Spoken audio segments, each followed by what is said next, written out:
One, 2, 3, test micro. Salut! Aujourd'hui, J-46.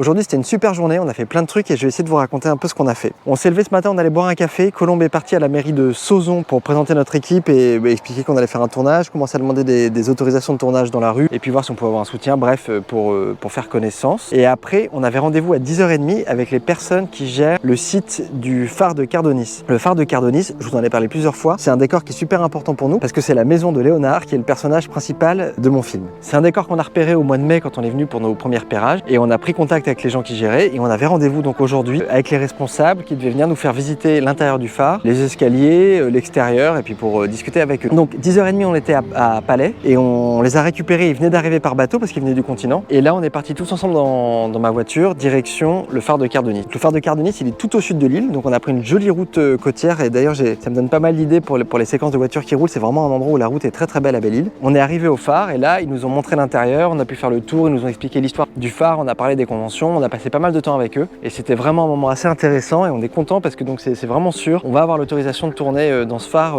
pendant une semaine et donc ça c'est vraiment une super nouvelle donc on est super content. Sur le chemin du retour dans la voiture je me suis rendu compte et ça c'est un peu la moins bonne nouvelle, c'est que l'intérieur je me doutais que ce serait pas grand mais c'est encore plus petit que ce que j'imaginais parce que je pensais que c'était une seule grande pièce et en fait il y a un grand couloir au milieu et deux petites pièces et j'en reviens à ce problème dont je vous parle depuis le début hein, dans la recherche des bars, dans la recherche des intérieurs, j'arrête pas de vous dire que j'ai qu'une focale qui est assez serrée et que du coup ça va être compliqué dans les intérieurs et là dans ce décor qui est un décor super important ça va être vraiment compliqué. Donc dans la voiture on en a un peu discuté. Moi je pensais qu'il n'y avait pas le couloir au milieu.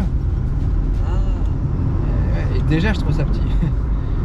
Non mais moi en fait faut comprendre que le 65 mm c'est un vrai problème. Voilà, et la réflexion m'amène à peut-être prendre des décisions assez importantes sur la manière de faire le film, assez radicales, pas complètement non plus, hein, je vous rassure, mais voilà, on avance sur ce sujet, j'essaie de trouver des solutions, là je suis dans une bonne dynamique, je suis vraiment en train de me remettre carrément à avancer, et je suis à un moment du film, il reste 46 jours, où je commence à me dire, ok, il va falloir faire avec l'existant, comment on fait le plus beau film possible avec ce qu'on peut faire, et du coup ça m'ouvre pas mal les idées, et je me rends compte qu'il y a encore plein de potentielles décisions à prendre, et il va falloir être malin sur les choix qu'on fait pour faire le plus beau film possible, pour faire un chef-d'œuvre quoi, si possible. Évidemment, tout le monde voudrait faire un chef-d'œuvre, hein, mais je dis pas que je vais le faire, je dis que c'est ce que je vise. Oui, sinon je me lancerai pas dans cette aventure avec les moyens qu'on a quoi. Donc voilà, plein de réflexions assez intéressantes. Et après, on a donc travaillé sur la prod avec Aurélien Budget. On a lancé des plans pour le catering, donc pour la cantine et pour la nourriture sur le tournage. Donc on a commencé à lancer des pistes. Ça aussi, ça avance grâce à Colombe. Et après, on a filé à l'océan parce qu'ils annonçaient un peu de vagues. C'est plutôt calme en ce moment. Ils annoncent du calme les prochains jours. Aujourd'hui c'était censé être un peu plus gros, bon c'était pas énorme mais quand même c'était un peu plus gros. Et j'ai voulu refaire des tests dans l'eau avec Clara et alors là ça s'est pas bien passé.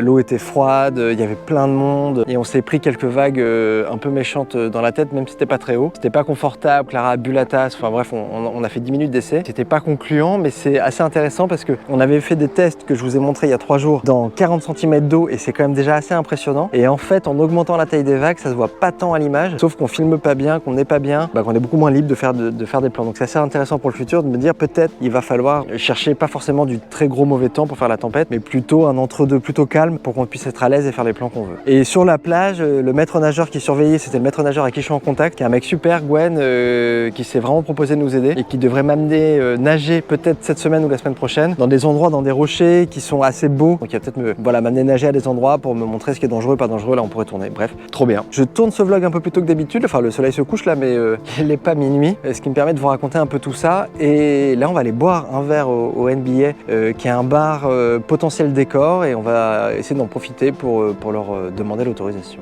Voilà. Sur ce, j'espère que vous allez bien, je vous souhaite une bonne soirée, une bonne nuit, une bonne matinée et comme tous les jours je vous dis à demain parce que demain je vais encore vous raconter plein de trucs. Voilà, allez bonne nuit, salut les pays cool.